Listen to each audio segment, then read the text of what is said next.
Bom dia, meu amigo, minha amiga. Que a alegria do Senhor possa invadir a sua casa. Sabe por quê?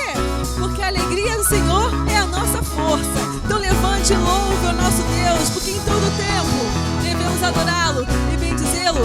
E as misericórdias do Senhor, mais um domingo, alcançou a sua casa, a sua família. Louvemos a nosso Deus. Aleluia.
Louvar e bendizer ao Senhor com alegria, e que nessa manhã eu e você possamos dizer: Senhor, nos dá um coração segundo o seu coração, que o Senhor possa achar graça em nós, que o Senhor possa sondar os nossos corações como a tua palavra. A palavra de Deus, ela é vida, é verdade, porque o nosso Deus não é um homem para que possa mentir.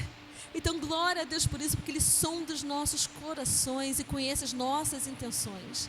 E a palavra de Deus ainda nos diz que Ele procura adoradores que o adorem em espírito e em verdade.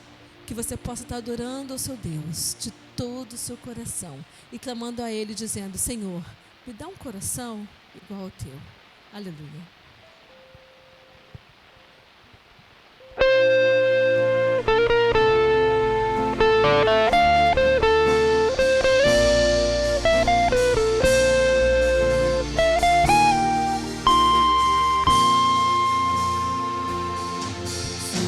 olhar, Senhor, pra dentro de mim, nada encontrará de bom,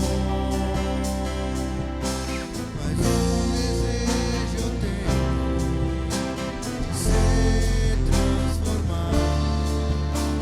Preciso tanto do teu perdão, dá-me um novo coração, dá-me um coração igual ao teu, meu mestre, dá-me um coração igual ao teu, coração disposto a obedecer, cumprir todo o teu querer, dá-me um coração igual ao teu. Se tu olhares, Senhor, pra dentro de mim, nada encontrarás de bom, mas um desejo eu tenho de ser transformado. Preciso tanto do teu perdão, dá-me um novo coração, Coração igual ao teu, meu mestre, dá-me um coração igual ao teu, coração disposto a obedecer, cumprir todo o teu querer, dá-me um coração igual ao teu. Ensina-me a amar o meu irmão, a olhar com os teus olhos, perdoar com teu perdão, enche-me com teu Espírito, endireita os meus caminhos, ó Deus, dá-me um novo coração, enche-me com teu Espírito, endireita os meus caminhos, ó Deus, dá-me um novo coração, dá-me um coração igual ao teu, meu mestre, dá-me um coração igual ao teu, coração disposto a obedecer, cumprir todo o teu querer, dá-me um coração igual ao teu, coração disposto a Coração disposto a obedecer, obedecer, cumprir cumprir todo o teu o teu querer. É isso que você quer? É isso que você busca? Deixa Deus entrar na sua vida, que Ele vai te dar um novo coração. Vai dar um coração que ama, um coração que caminha com Ele a todo instante. Meu querido, Deus ama eu e você. Nós somos a IBAG, uma igreja que não quer atrapalhar o que Deus está fazendo na minha vida e na sua. E essa realidade é algo que nós estamos proclamando para a honra e glória de Deus. O coração de Deus diz que Ele nos amou primeiro, e é por isso que eu e você aprendemos a amar ao Senhor. Então eu quero convidar você agora para, na sua casa, onde você está, nós buscarmos ao Senhor e colocarmos diante dele o nosso coração, para que Deus possa trabalhar de forma muito especial no meu coração e no seu. Oremos. Santo Deus, nós te louvamos, Pai. Te louvamos e te engrandecemos por todas as bênçãos, pelo privilégio, Senhor, de estar na tua casa, pelo privilégio de ouvir sobre ti, pelo privilégio privilégio de poder usar as nossas vidas para que outras pessoas conheçam sobre Ti. Visita os nossos lares, Pai, e nos dá o entendimento que vem dos céus da Tua palavra. Nos permite, pelo Teu Espírito, compreender as profundezas do Teu querer, as profundezas do que deixaste para nós, os mistérios escondidos na Tua palavra, que vêm de encontro ao nosso coração de uma forma totalmente distinta, Pai. Usa-nos, perdoa-nos, guarda-nos na Tua santa presença, visita os nossos lares. Nós Te suplicamos que nós e nossa família possamos adorar-Te de toda a forma possível diante do Senhor. Que o nosso louvor chegue ao Teu trono como um cheiro suave, Pai. Muito obrigado pelo privilégio de estar mais uma vez ouvindo sobre Ti, falando das Tuas maravilhas. Guarda cada um que nos ouve, cada um que está conosco neste momento, Pai. Visita cada lar e que eles sejam ricamente abençoados pelo Teu poder, pela Tua graça, pela Tua misericórdia, pelo Teu amor. Muito obrigado, Senhor, porque sabemos que antes mesmo de pedirmos, o Senhor já adentrou nas nossas vidas. Nos ajuda, Senhor, para que esta manhã seja uma manhã de bênçãos, para que nós possamos cada vez mais compreender qual seja a boa, perfeita e agradável vontade que tens para conosco. Em nome de Jesus nós te agradecemos e te louvamos, Pai. Amém. Você pode dizer mais uma vez, dá-me um coração igual ao teu? Vamos juntos? Vamos lá? Dá-me um coração igual ao teu, meu mestre.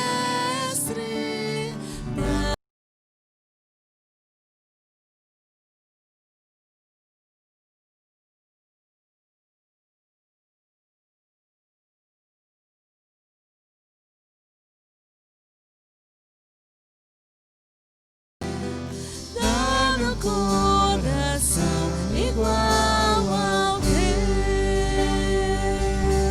Aleluia.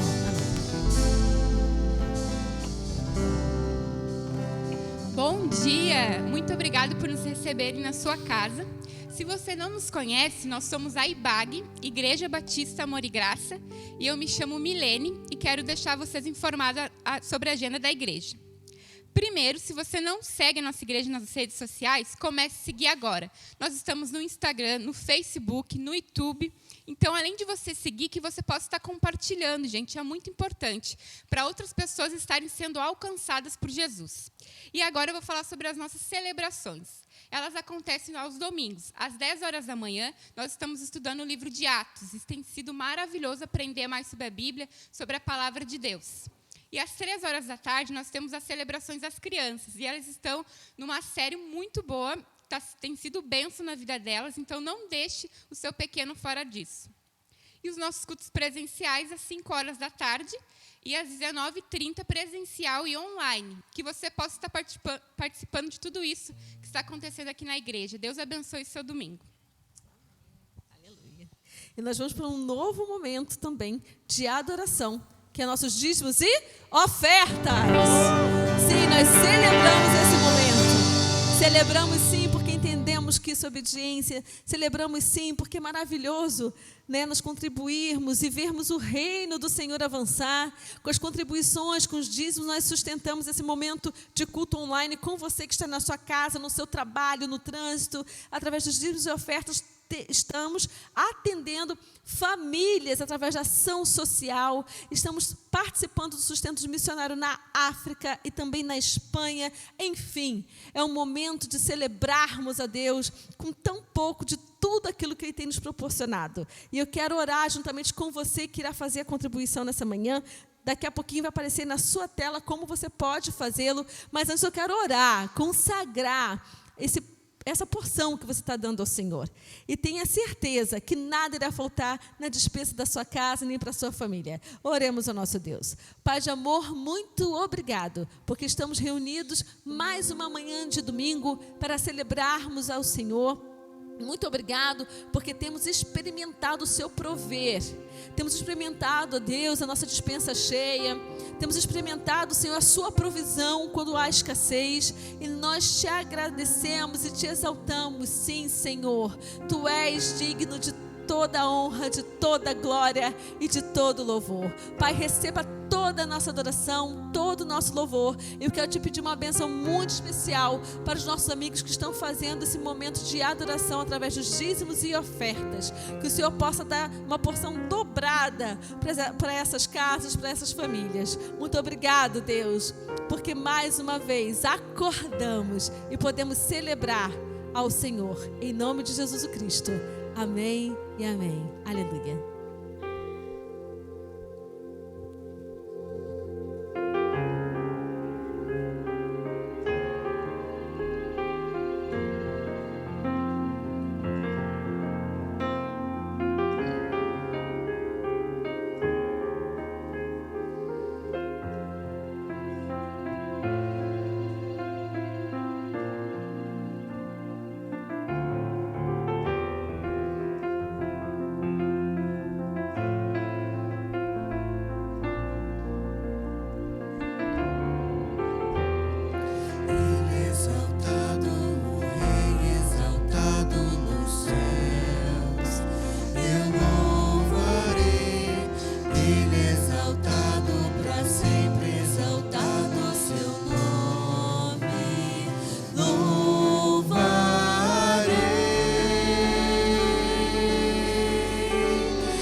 Vai sempre reinar, terra e céu glorificam seu santo nome.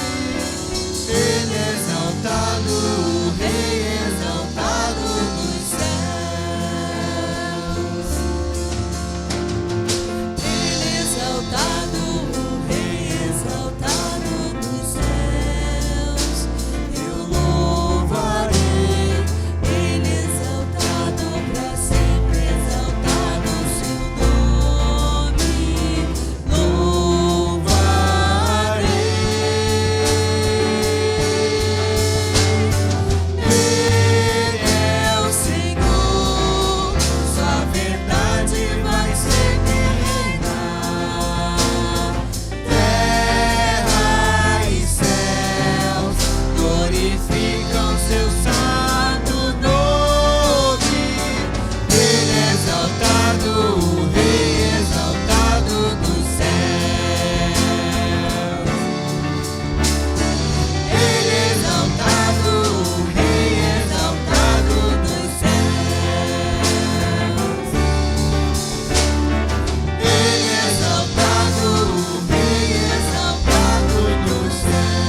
Queridos, que alegria de novo estarmos na presença de Deus. Ele exaltado para sempre, exaltado é o Senhor. Ficou torto, mas eu acerto. Deixa pra mim que eu sou canhoto. Aí, beleza. Estamos ricos. Isso aqui vai cair. Tem muita coisa para essa mesa grande. Essa mesa é muito grande. O pastor tem que fazer um negócio maior aqui. Mas vai dar certo, a gente vai conseguir. Não, tranquilo, deixa que eu me viro. Eu sou bom nisso. Sou canhoto e me viro. Vou até fazer diferente. Vou deixar aqui embaixo que é para não passar vergonha. Queridos, como já dissemos aqui, somos a IBAG. Para quem não conhece esse que sempre esquece de toda vez que eu vim orar, eu esqueço de dizer o nome, rapaz. Então, para quem não me conhece, meu nome é Ícaro.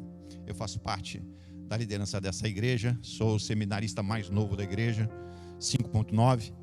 Então, você vê que o motor tem mais rodada, né? Está mais forte do que a rapaziada 3.0, 2.2, 2.5. 5.9 é um motor forte. Já rodou bastante, já gastou bastante óleo.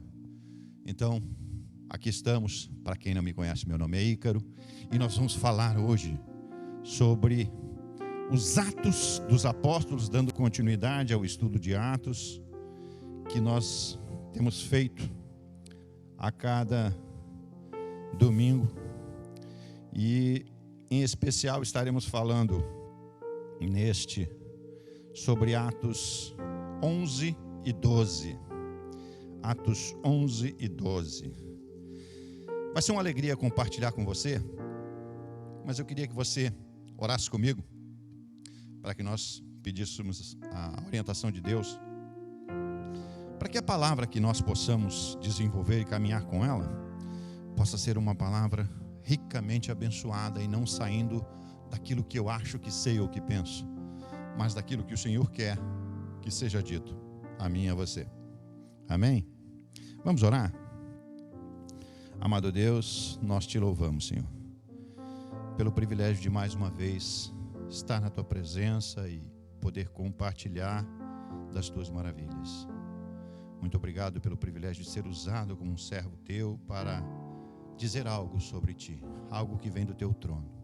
Que os nossos lábios possam falar daquilo que tu queres, da forma que tu queres, com a orientação do teu Espírito. Que o único a ser louvado seja o Senhor, em nome de Jesus. Amém. Bem, queridos, como eu disse, nós temos tido aí uma série de estudos sobre Atos. Semana passada, quem falou sobre Atos 10 foi o Alex. E eu só lembro disso porque recentemente eu o assisti ao vivo e a cores. Por isso que eu lembro, senão eu já não lembrava mais. Mas é detalhe. Bom, pessoal, assim, o que aconteceu, só para a gente poder pegar a sequência do que nós vamos ver aqui. A gente viu em Atos até agora o fato de que o Evangelho começou a ser pregado. Tivemos a descida do Espírito Santo, tivemos um movimento de Deus multiplicando sobre forma e sobre maneira as pessoas que ouviram sobre Deus. Isto tudo, na verdade, ocorreu primeiramente dentro dos judeus, ali com aqueles que Deus havia escolhido e separado. Então as pessoas inicialmente tinham dificuldades porque tinham uma religião, uma percepção acerca de Deus, e Jesus vem e interpreta esta forma de adoração. E o que acontece com o povo que ali estava? Eles começaram a entrar em choque, porque, como a gente já sabe, já conversamos sobre isso, esperavam que viesse um líder de batalha, um líder que fosse de um exército. E realmente Jesus é um líder de um exército. Nós somos o exército do Senhor. Mas eles não entendiam dessa forma. Eles entendiam que receberiam um rei, alguém que iria lutar com eles. E por causa disso, e também pelo fato de que esse evangelho, ao ser pregado, ele mexeu com política, mexeu com a forma de autoridade que eles tinham. E os líderes da época, os conhecedores da lei, os saduceus, e eles tinham uma certa dificuldade de abrir mão desta autoridade por não entender quem era Cristo. Muito bem, isso aconteceu, se desenrolou, e nós chegamos então, vou direto para lá, para o capítulo 10. No capítulo 10, a gente começa a ver ali, no 9, Paulo tem uma experiência com Deus, ele tinha um conhecimento específico, essa experiência com Deus fez ele mudar. Depois na frente, Paulo vai dizer que ele recebeu a mensagem do próprio Jesus, ele não foi ensinado por homens. Alguns interpretam de uma forma distinta isso, mas tem sido bênção você ler as cartas de Paulo e ver como ele trabalha isso. Depois que ele tem essa experiência, ele recebe de Deus uma ordenança: você vai pregar para os gentios. Os gentios eram aqueles que não pertenciam ao mundo que, na verdade, o judeu vivenciava. Então, o gentio era todo aquele que tinha uma percepção distinta acerca do que era o povo estrangeiro, era o grego, era o romano, era o povo estrangeiro da época. Então, o que aconteceu? No capítulo 10, nós temos uma figura, no capítulo 10, versículo 1, temos uma figura de Cornélios. O Cornélios era um centurião que era temente a Deus e que recebeu uma visão. E essa visão que ele recebeu dava conta de que ele precisava ir falar especificamente com um servo que Deus mandou. Então é aqui que nós começamos a pensar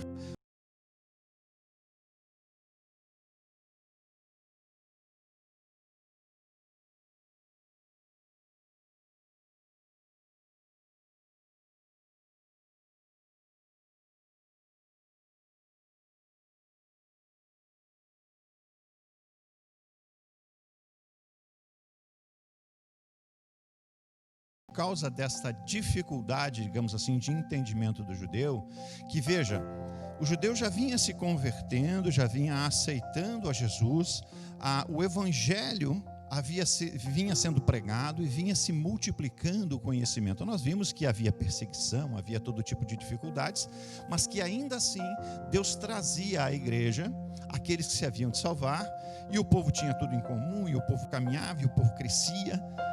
E o que aconteceu? Quando eu chego aqui no capítulo 11, Pedro vai na casa de Cornélios por causa da visão que ele teve. Então ele vai na casa de Cornélios para conversar com Cornélios, porque Deus disse que ele tinha que ir lá. E aí quando ele chega na casa de Cornélios, eles acabam pedindo para ele uma explicação. Mas vem cá, Pedro, o que está acontecendo? Explica aí por que tu foi na casa do Cornélio. Porque o Cornélio é um gentio, o Cornélio não tem o entendimento que nós temos como judeus. Ele não sabe o que é uma circuncisão. Ele não entende o que é uma adoração no sábado, guardar o sábado. Ou seja, ele tem normas e regras que ele não segue. O judaísmo tinha uma série de normas e de regras que seguia, e uma delas era guardar o sábado, a outra era não comer alimentos impuros. E o que aconteceu? Pedro foi lá, comeu na casa do gentio, comeu o que tinha lá sem problema nenhum, porque ele havia recebido uma visão e uma colocação de Deus para isso. Muito bem, aí nós começamos a nossa parte especial aqui a respeito desta nossa percepção do que primeiro Pedro explica para os judeus. O primeiro passo ali nós vamos encontrar em Atos capítulo 11, de 1 a 17, é um primeiro relato. Nós vamos ler alguns versículos para poder entender essa desenvoltura, tá? Então vamos ler primeiro o versículo 1 lá. Eu não sei se vai colocar ali na NVI, pode ser também, não tem problema. O versículo 1 ficou... Tem que dar uma diminuída lá no... Para cá, aqui ficou melhor. Tá fechando lá, ó. Cortou aqui, ó. Na visão lá, depois tem que dar uma arrumadinha. Os apóstolos e os irmãos de toda a Judéia ouviram falar que os gentios também haviam recebido a palavra de Deus. Lembra que eu disse que, inicialmente, o evangelho foi pregado aos judeus, foi colocado para aqueles que tinham conhecimento da lei? Então, isso aconteceu no primeiro momento. Depois, então, Deus começa a mostrar que vai além disso, que o evangelho é algo que não faz acepção de pessoas, que atinge todo o povo, toda a nação, sem olhar a quem, porque a finalidade do evangelho de Cristo é que eu e você tenhamos vida eterna nele. Ele nos reconcilia com o Pai. Então veja, Pedro vai à casa e eles têm esse primeiro momento ali, ó, dizendo, também haviam recebido a palavra de Deus, ou seja, os gentios haviam recebido a palavra de Deus. De alguma forma, Deus havia tocado. Por quê? Porque Cornélio tinha sido tocado em especial, numa visão, para que fosse buscar e falar com Simão Pedro, porque tinha algo especial. Quer ver? Coloca para nós lá o versículo 3. Versículo 3 é assim, ó. Você entrou na casa de homens incircuncisos e comeu com eles. A circuncisão era uma das coisas que o judeu usava e tinha como um rito dentro do judaísmo. E então, para eles, essas pessoas, esses estrangeiros, precisavam cumprir alguns ritos judaicos para poder, então, entrar nesta nova forma de adoração que era Jesus. Então, essa dificuldade fez com que eles pensassem que haveria essa necessidade. O 5, por favor. Do 5 ao 7 nós vamos ler agora. Eu vou ler por aqui, porque ali corta um pouquinho. Eu estava na cidade de Jope, orando, eis aqui a visão que aconteceu. Caindo em êxtase, tive uma visão, vi algo parecido com um grande lençol sendo baixado do céu, preso pelas 4 pontas, e que vinha até o lugar onde eu estava.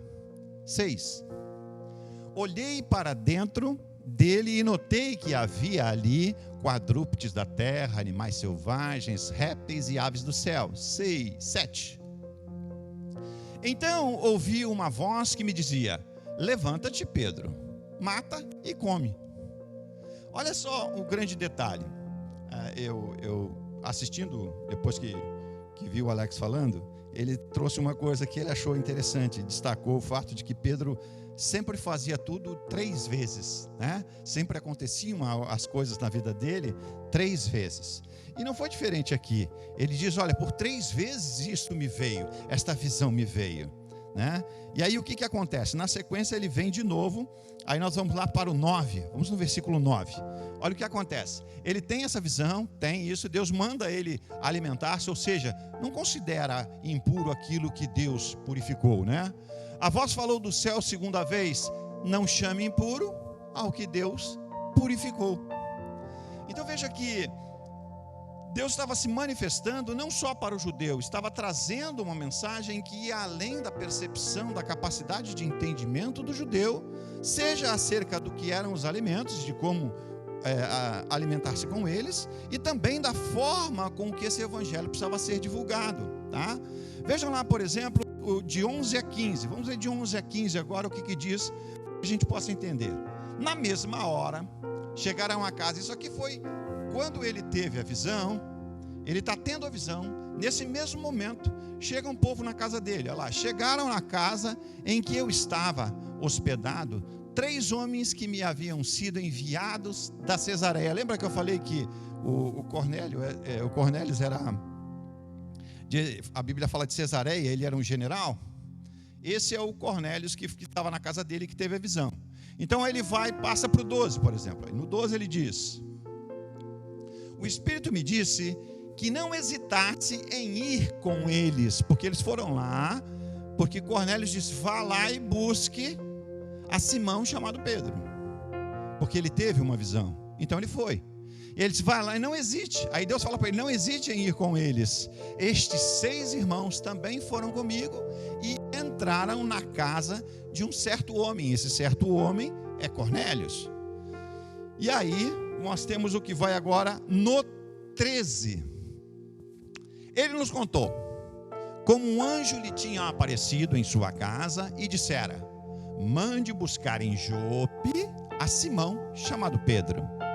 E o 14, ele lhe trará uma mensagem por meio da qual serão salvos você e todos os da sua casa. Olha bem aqui. Ele lhes trará uma mensagem por meio da qual serão salvos você e todos da sua casa. Lembra do versículo que a gente sempre fala já em Josué? 1:5, se eu não estou enganado? Eu e a minha casa serviremos ao Senhor. Josué diz assim, ó, você quer adorar assim, você quer fazer assado, você quer ficar com os deuses, é tudo contigo. Mas porém eu e a minha casa serviremos ao Senhor. Mas aqui também tem olha, o próprio Jesus fala com Pedro e diz, fala com, esqueci o nome do rapaz, mas tudo bem, a gente fina, o Cornélios. Fala com Cornélios e diz assim, ó, ele vai trazer para você uma mensagem por meio da qual serão salvos você e todos da sua casa.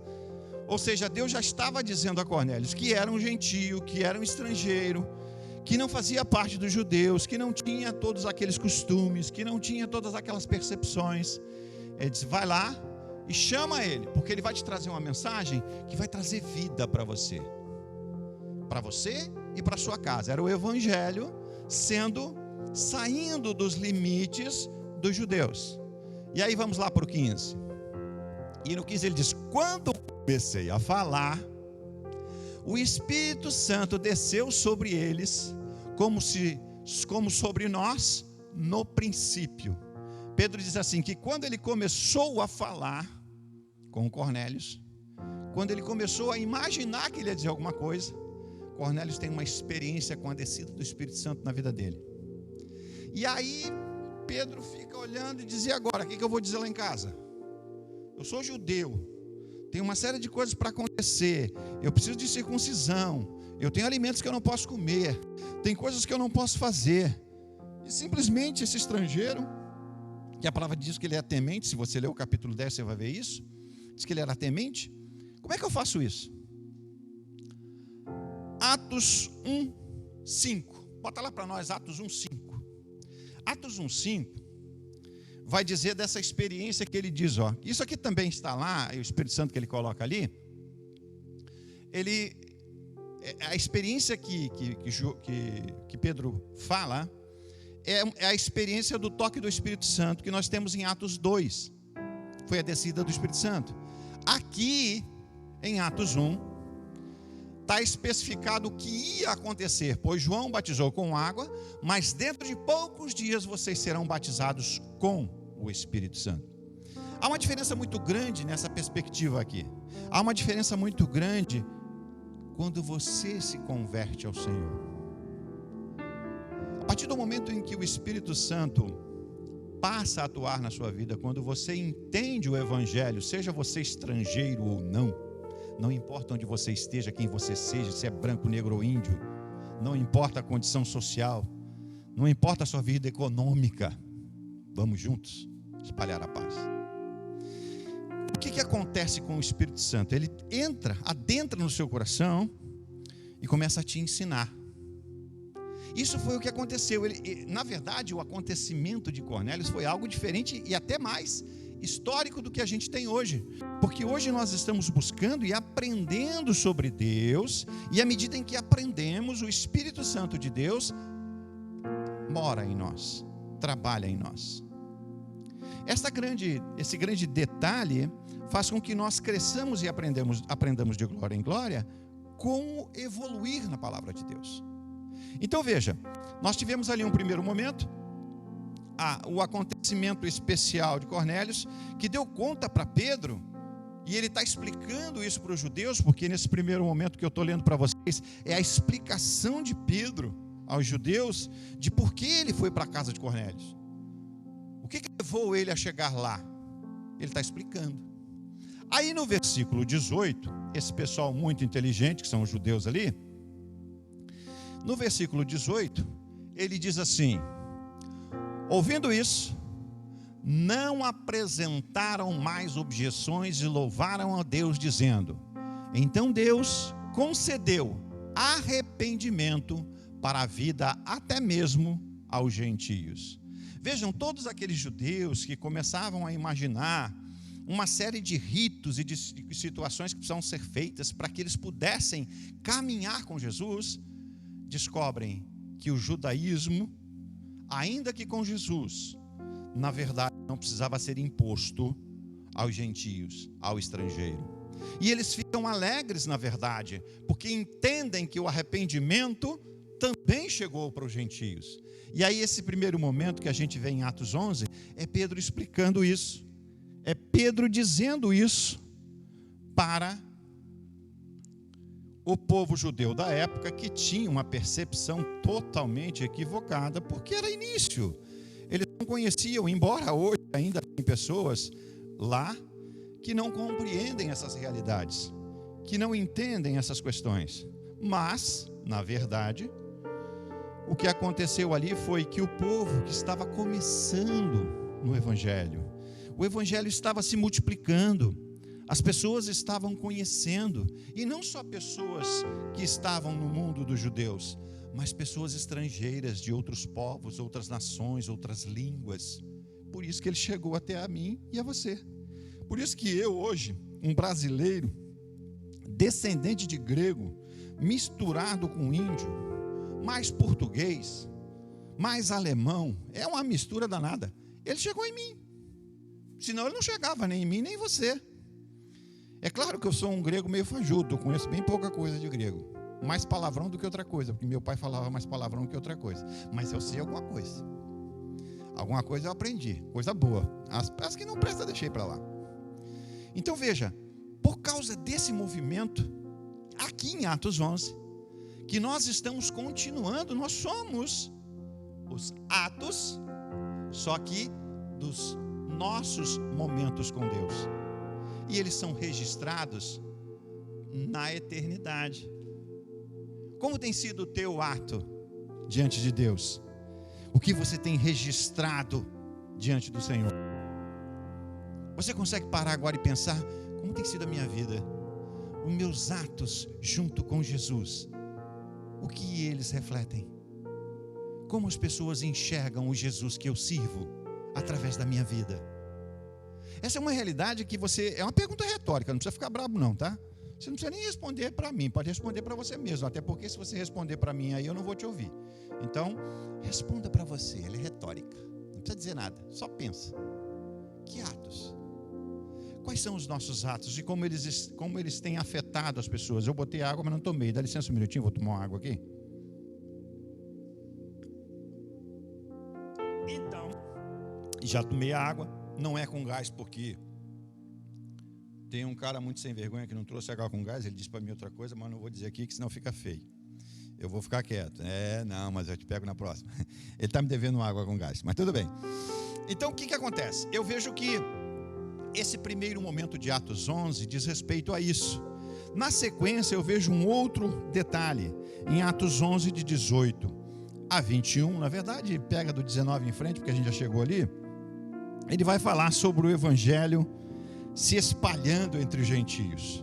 Como eu disse, o evangelho, ele vai sendo pregado, e de tal forma ele vai se multiplicando, a ponto de chegar até nós. Então, nós temos ali, quer ver só para a gente poder compreender? Vamos ver ali os versículos 20 e 22. Versículos 20 e 22. Versículo 20. Alguns deles, todavia, cipriotas, sirineus, foram a Antioquia. Aqui também tem gregos, aqui também tem português, aqui também tem americano. Ali você encontra toda sorte de nação, de povos. Foram a Antioquia e começaram a falar também aos gregos. Olha o cara aqui, olha o grego perdido aqui. Contando-lhes as boas novas a respeito do Senhor Jesus. O 21, perdão.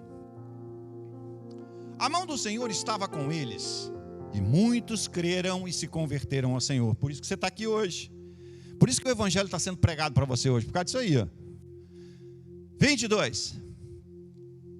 Notícias desse fato chegaram aos ouvidos. E aí, sai a última notícia. Jornal Nacional. Chegaram aos ouvidos da igreja em Jerusalém. E eles enviaram Barnabé a Antioquia. Jerusalém era uma igreja na época a mais pujante. E a Antioquia passou a ser a primeira igreja que recebeu estrangeiros sem nenhum problema. Isso aconteceu de tal forma, e ela se multiplicou de tal forma, que chamou a atenção de Jerusalém, deixou de ser o centro. Jerusalém, que era onde nós encontramos os judeus ali, e aquela rapaziada sempre chegada para o judaísmo, eu começo a descobrir uma situação nova, e aí eles se envolvem. Essa é a diferença. O que aconteceu aqui? Coisas novas, situações distintas. Eu não gostei de ver você aí, não. O que você está fazendo aí? Quando você vem, você sempre deixa... O que houve? Era a briga. Tá. Ele não fala nada, eu já olhei para ele aqui, já pensei no... Não pode. Não pode, se eu fizer isso, cai. Mas o que acontece? Vamos lá. Ele quer só trocar, tá certo. Eu falei, será que eu estou falando meia hora? Aí eu olhei aqui e falei, não é isso. É por isso que eu não botei. Por favor, avisa quando faltar 5 aí, tá? Agora se vira para avisar os 5. Tá bom? Tranquilo. Voltando para cá, eu tenho uma outra situação. Eu até vou esconder um pouquinho aqui para me ajudar. Outra situação. Depois a gente vê, no mesmo capítulo 11, os discípulos são chamados de cristão pela primeira vez. Tudo era início, tudo era começo, tudo era novo. Hoje você ser chamado de cristão, servo de Deus, ser chamado de evangélico, algumas vezes você fica meio preocupado, mas outras vocês que bênção. Esta foi a primeira vez que eles foram chamados, está lá no versículo 26. 11, 26, Atos 11, 26, olha lá. E quando o encontrou, levou para Antioquia. Antioquia, aquela cidade que acabou sendo um ícone para os estrangeiros. Assim, durante um ano inteiro, Barnabé e Saulo se reuniram com a igreja e ensinaram a muitos. Em Antioquia, os discípulos foram pela primeira vez chamados de cristãos. Veja que diferença, que maravilha, que bênção. hoje você é chamado. Mas tudo começou aqui. Tudo se desenvolveu aqui. Você não teria o privilégio de falar se esses atos dos apóstolos não tivessem avançado barreiras. Essas barreiras precisam ser avançadas por mim e por você. Agora sou eu e você que somos os mensageiros do nosso tempo, da nossa época. Somos aqueles que vamos avançar. E aí nós chegamos no finalzinho ali de Atos 11, de 27 a 30, a profecia de Ágapo. Ágapo era um profeta e ele simplesmente lançou uma profecia lá para o povo, que está mais ou menos assim, ó. Eu vou ler só o 29 e o 30. O Ágapo previu que haveria uma seca, que o trem ia pegar fogo e todo mundo ia ficar no último vagão. Então ele botou lá, os discípulos, cada um segundo as suas possibilidades, decidiram providenciar ajuda para os irmãos que viviam na Judéia. Ágapo traz uma profecia de fome, de sede, o troço está ruim, vai pegar fogo, pula do trem. E aí os discípulos chegam a uma conclusão: precisamos ajudar aqueles que estão nessa região. E eles decidem então fazer algo. Vamos juntar o que tivermos e vamos distribuir. Aí você pergunta muitas das vezes, né, por que a gente faz algumas coisas? A Bíblia diz que as nossas obras não nos salvam, mas as obras que fazemos e como realizamos e amamos pessoas, é a forma com que as pessoas entenderão o Deus que nós servimos. Por isso a igreja trabalha em prol de amar pessoas. Pessoas são importantes, pessoas fazem diferença, não objetos ou coisas. Isso é o que a gente vê. E no versículo 30, da sequência ao que nós estamos dizendo: e o fizeram enviando suas ofertas aos presbíteros pelas mãos de Barnabé e Saulo. Ou seja, eles juntaram alguma coisa lá que eles puderam levantar e mandaram as ofertas. Vai lá. Como a gente de vez em quando fala para você, coloque seu dízimo em sua oferta, para que outras pessoas possam ser abençoadas, para que o reino possa continuar, para que você tenha o privilégio de dizer: eu contribuí na obra do Senhor, porque ele diz: se você trouxer, eu vou te abençoar. Muitas pessoas às vezes deturpam isso, trazem de forma diferente, complicada, mas ele diz: traz com alegria, deixa para mim, deixa que eu sou o Deus do velho, do novo, da eternidade. Eu vou trabalhar com você e vou trazer para você algo que você sequer imagina. Então veja, aqui nós encerramos o capítulo 11, entendendo sobre a profecia de Ágapo, que o trem pegou fogo, mas que Deus estava com eles, e através dos seus servos que entenderam essa realidade, ele passou a trabalhar na vida do estrangeiro, do gentio. E por isso o evangelho chegou a mim e a você. Agora eu e você temos um papel: continuar, levar essa mensagem. Outras pessoas precisam conhecer, através da minha vida e da sua, quem é o Jesus que começou lá atrás, que embora se considere, que muitas das vezes alguns dizem que era um mito, mas por incrível que pareça, esse mito dividiu a história entre antes dele e depois dele. E por mais que eu queira dizer que há uma dificuldade, eu tenho não uma, não duas, não 1000, mas milhares e milhares de pessoas restauradas pelo poder de Deus. Por esse poder que começou aqui em Atos 11. Por esse poder que foi divulgado para aqueles estrangeiros em Atos 11. Em Atos 12, a gente vai verificar um outro aspecto. Primeiro, eu disse para vocês que há uma dificuldade.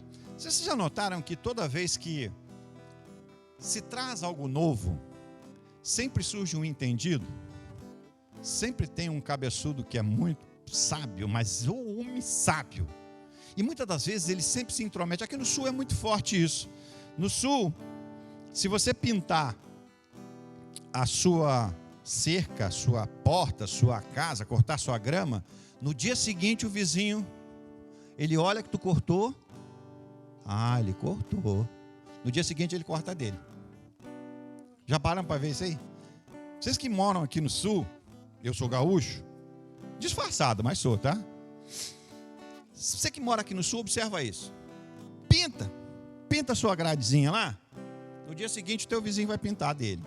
Corta a tua grama, no dia seguinte ele vai cortar dele. Ou seja, tem sempre alguém preocupado com o que você está fazendo. E aqui não foi diferente. O que aconteceu em Atos 12? Em Atos 12 eu tenho ali um povo que era contra a palavra, os judeus. Os judeus não queriam que esse evangelho se multiplicasse, em que pese eles terem tido uma experiência em alguns pontos, mas não foram todos. Tanto não foram que ainda hoje existem judeus que entendem que Cristo não é o Messias. Yeshua HaMashiach. Então, resultado da história. Por causa disso, aí nós encontramos um cara gente fina, Raimundão, no capítulo 12. Esse digníssimo, vou citar o nome dele aqui, é Herodes, mas tem tanto Herodes na Bíblia que você precisa entender um pouquinho esse negócio de Herodes, tá? Herodes persegue a Tiago e a Pedro. Veja, o evangelho começou a ser divulgado, ser pregado, e aí o Herodes entrou nessa de gaúcho. Achou que era gaúcho. Você quer saber? Tem um monte de judeu aí que não vai com a cara desse povo, eu também não gosto. Vou perseguir, vou matar. Então vamos ler ali para nós o capítulo 12. Vamos ler 12, de 1 a 4. 12, de 1 a 4. Olha lá o que diz. Nesta ocasião, o rei Herodes prendeu alguns que pertenciam à igreja com a intenção de matá-los. Ou seja, ele entrou numa de gaúcho, tá? 2. E mandou matar a espada Tiago, irmão de João. 3. Vendo que isso agradava aos judeus, ou seja, tá legal, rapaz, tô bem com o povo lá, tem um povo que não gosta. Prosseguiu, prendendo também Pedro, durante a festa dos pães sem fermento, pães asmos. 4. Tendo-o prendido, lançou-o no cárcere, entregando-o para ser guardado por 4 escoltas de 4 soldados cada uma. Olha só, 4 escoltas de 4, 4 vezes 4, 16. 16 cabeças para tomar conta do Pedro, tá certo? Herodes pretendia submetê-lo a julgamento público depois da Páscoa. E aí os 5. Pedro então ficou detido na prisão, mas a igreja... Eu vou atrapalhar o Cadu. A igreja orava. Hoje, tudo que a gente pensa ou imagina, a primeira coisa que acontece conosco é: vamos orar? E é verdade, porque é o Senhor quem intercede, quem trabalha, quem muda. E oravam intensamente a Deus por causa do Pedrinho. Então o que acontece na sequência? Olha bem, eu vejo Pedro primeiro ser preso, depois eu vejo aquela história do esteja preso e esteja solto, esteja preso e esteja solto. O tal do Herodes achou que era o cara, conseguiu lá matar Tiago e pensava: agora eu vou arrebentar o Pedro no meio. A gente sabe que na palavra de Deus nada acontece, não cai um fio de cabelo da nossa cabeça sem que Deus permita, sem que seja da permissão dele. Nada acontece e não recebemos nada que não venha do alto. Então, na realidade, o Herodes, cheio de vontade, todo achou que era o cara, porque como governador ele é o cara, é tudo comigo, eu mando, eu faço, eu aconteço, eu prendo. Policial civil, eu prendo, eu solto, dá tudo comigo. Ele pegou e achou que estava tudo certo. Então ele pega e descobre algo que é diferente na vida de cada um. Bota lá para nós o versículo 5, 6 e 7 do capítulo 12. O 5 diz o que a gente já leu, né? Intensamente a Deus. O 6.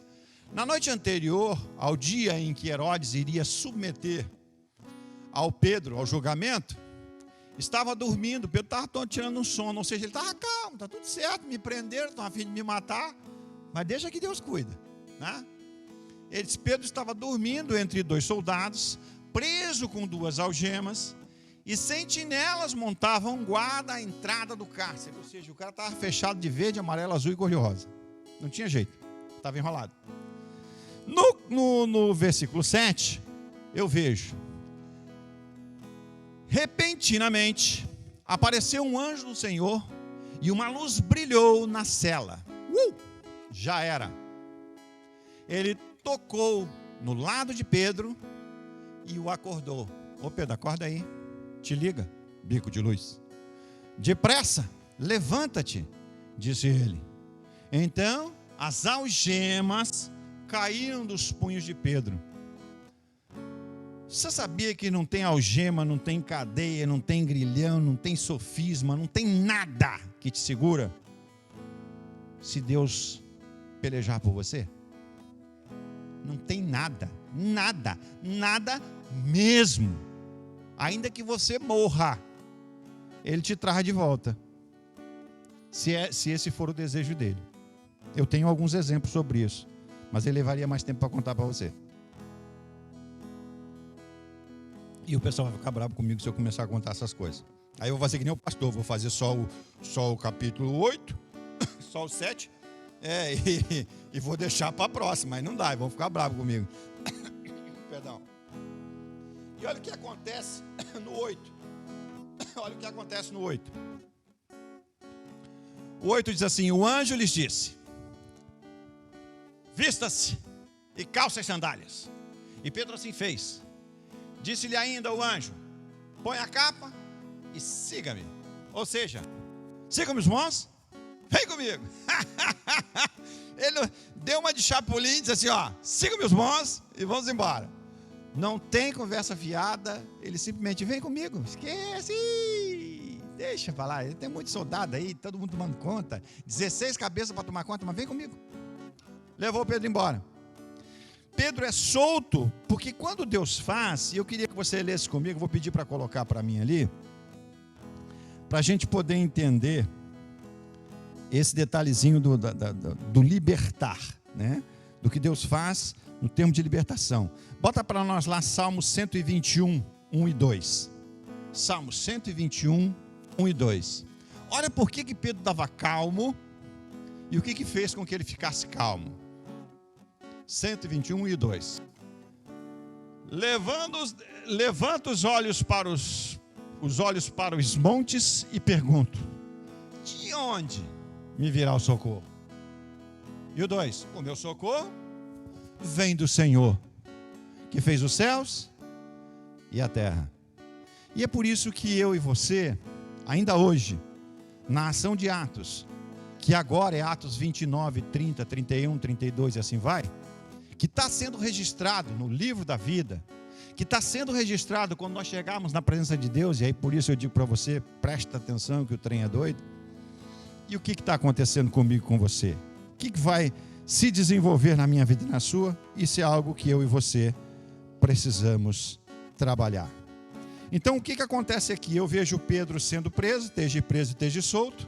Eu vejo que no capítulo 12 depois, o juízo de Deus sobre Herodes. Eu vejo também que os irmãos que estavam ali, que receberam Pedro quando ele chega na casa, estavam perplexos. O que é, rapaz?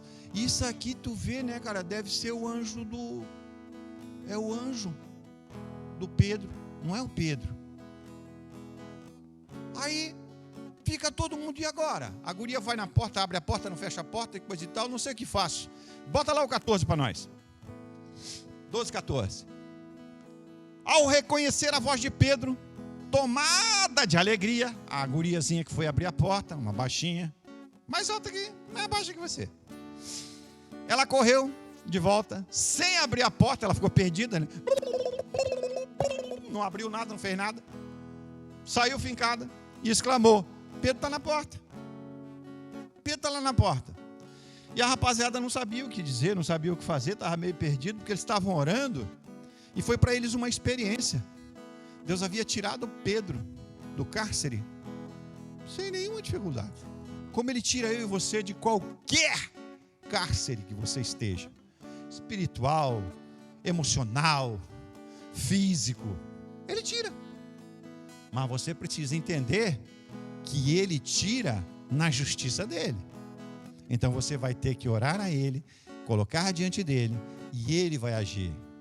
Então eu busco primeiro o reino e a justiça de Deus, e Ele acrescenta, Ele tira, Ele reverte, Ele abre, Ele quebra grilhões, Ele faz tudo.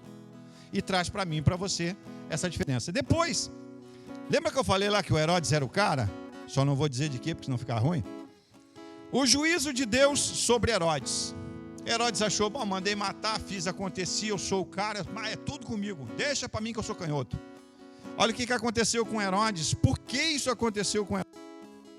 Quero explicar para você que aconteceu isso com Herodes, porque Deus não compartilha, não divide com ninguém a sua glória. E Herodes simplesmente não reconheceu a glória de Deus nesse ato dele. Vamos ver lá, versículo 21, 22 e 23. 21, 22 e 23 de Atos 12. O 21 diz assim, no dia marcado, o Herodes fez o seguinte, ó, não vou ler o início lá, porque a gente vai encerrar por aqui, tá? No início, Herodes se vestiu, botou uma capa, cheio de conversa fiada, parecia advogado quando vai para meter uma toga, sabe? Mete toga, fica de preto, de amarelo, de azul, cor de rosa, para poder falar com o juiz. E ele fez isso para poder fazer um pronunciamento, porque ele achava que ele era o cara. E olha o que aconteceu, no dia marcado, Herodes, vestindo seus trajes reais, sentou-se em seu trono e fez um discurso ao povo. Ele achou que ele era o cara. O 22, eles começaram a gritar, é a voz de Deus e não de homem. Eles começaram a achar, não, ele é o cara. Lembra que o povo tinha uma certa dificuldade em relação àqueles que estavam no poder? Achavam, por exemplo, os egípcios acreditavam que o faraó era um deus. E essa rapaziada começou a entender dessa forma. Eles começaram a gritar em voz, é a voz de Deus e não de homem, ou seja, é o cara. Olha só o que diz o 23. Aqui começou a dar problema. Ó. Visto que Herodes não glorificou a Deus, olha bem, te liga. A luz pega e o tapa vai nos beiços. Olha lá. Visto que Herodes não glorificou a Deus, imediatamente um anjo do Senhor o feriu. E ele morreu comido por vermes. Alguns historiadores contam, Joséfo, por exemplo, que esse aspecto aqui foi uma doença que o acometeu nesse momento e levou alguns dias, ele foi acometido dessa doença e veio a morrer. E a Bíblia fala que ele foi comido por vermes. Você pode entender de várias formas, mas uma coisa é certa: Deus não divide sua glória com ninguém. Mas Deus trabalhou e trabalha para que eu e você tenhamos vida e vida em abundância. Os Atos dos Apóstolos, capítulo 11 e capítulo 12, dão conta de que esse evangelho chegou à sua casa e à minha. A banda pode subir, que não parece que está acabando mesmo. Então assim, ó, se você tem a expectativa diante de Deus, saiba que Ele mandou Jesus, que esta mensagem vem sendo pregada pelos apóstolos, saiu dos apóstolos, chegou em nós, como servos de Deus, para comunicar a você que Jesus te ama, que Jesus quer mudar a sua vida, que Jesus quer transformar o seu lar, que Jesus quer fazer de você uma nova criatura em Cristo, que Jesus quer simplesmente que você compreenda que Deus tem o melhor para mim e para você, tem coisas maiores do que você pensa, pede ou imagina, e quer levar você para a eternidade com Ele. Você quer tomar uma decisão diante de Deus? Quer fazer parte desse grupo que está comunicando a glória de Deus às nações? Você quer entrar nesse livro de Atos, mas agora Atos 29, 30, 31? Eu queria convidar você a orar comigo. E na sua casa eu queria que você colocasse diante de Deus esse aspecto. Junto comigo. Leva tudo, só vou tomar. Aguenta aí, só tomar só uma aqui. Falei hoje. Então assim, junto comigo eu queria que você me auxiliasse nessa oração. E nós dois, eu e você, onde você está, vamos colocar-nos diante de Deus, para que Ele possa entrar no nosso coração, fazer morada e nos capacitar a sermos aqueles que realizam o ato de Deus nesse tempo. Amém? Quero que você Baixe sua cabeça, aí onde você está, e nós vamos nos direcionar ao Senhor. Santo e eterno Deus, nós te louvamos e te agradecemos por todas as bênçãos que tem derramado em nossas vidas, Pai. Te agradecemos pela bênção da salvação, pelo amor que foi vertido na cruz pelo Teu Filho, nos trazendo, Senhor, vida e vida em abundância, nos trazendo, Senhor, mais que vitória em Ti. Muito obrigado, Senhor, porque pagaste o preço na cruz por nós. Riscaste a cédula, Senhor. Rasgaste o véu de fora a fora, Pai. E o nosso contato hoje é contigo diretamente através de Jesus. Não há mais intermediário. Não há o Ícaro, não há o pastor. Não há ninguém que faça a intermediação, Senhor, entre nós e a Tua presença, que não seja o Senhor Jesus. Então, Deus, eu te peço, entra na casa dos nossos irmãos, na minha casa, na casa de todos que nos ouvem e estejam conosco nesse instante. Dá que cada um deles, Senhor, possa ter uma experiência pessoal contigo, e eles possam ser ricamente abençoados e usados por Ti, Senhor, para proclamar as Tuas maravilhas. O Teu amor nos constrange, Senhor. O Teu amor vai além da nossa expectativa. O Teu amor nos leva a estar contigo eternamente. Muito obrigado por este sacrifício. Que o sangue do Teu Filho Jesus adentre nos nossos lares, nos purifique de todo o pecado e nos faça, Senhor, caminhar na Tua presença para a honra e glória do Teu Filho Jesus. Em nome de quem nós oramos, Pai. Amém. Amém. Que palavra maravilhosa nessa manhã. Nós não precisamos mais de homens para termos acesso ao nosso Deus, porque o Verbo se fez carne e habitou entre nós e nos deu uma graça imerecida. Aleluia.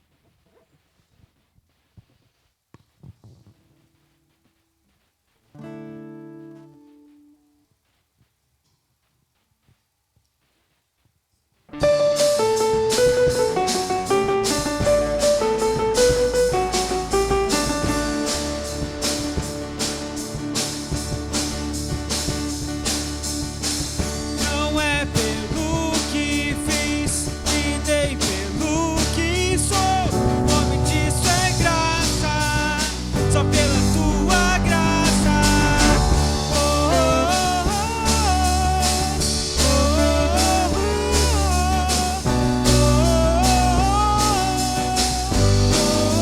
oh, Como explicar a Tua graça? Se ela é tudo que eu preciso.